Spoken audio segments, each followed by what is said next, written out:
काय हो मंडळी, तुम्हाला सुद्धा चमचमीत खायला आवडतं ना, तर आजची ही रेसिपी आहे ती तुमच्यासाठी. कढईमध्ये थोडंसं तेल टाकून घेतलेलं आहे आणि अर्धी वाटी शेंगदाणे त्यामध्ये टाकलेले आहेत.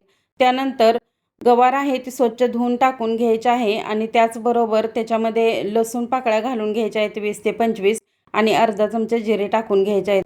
छान असं हे परतवून घ्यायचं आहे अगदी डाग पडेपर्यंत. त्यात हिरव्या मिरच्या आहेत ते गरजेनुसार टाकून घ्या आणि व्यवस्थित असं भाजून घ्यायचं आहे.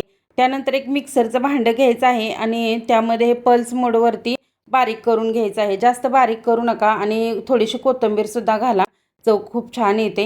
त्यानंतर एका कढईमध्ये थोडंसं जिरे टाकून घ्यायचं आहेत आणि एक मोठा आकाराचा कांदा बारीक चिरून टाकून घ्या त्यामध्ये आणि काही कढीपत्त्याची पानं टाकायची.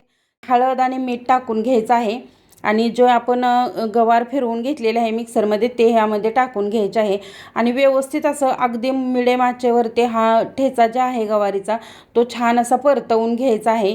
अप्रतिम चवीचा असा हा ठेचा तयार होतो. नक्की एकदा तुम्ही करून पहा.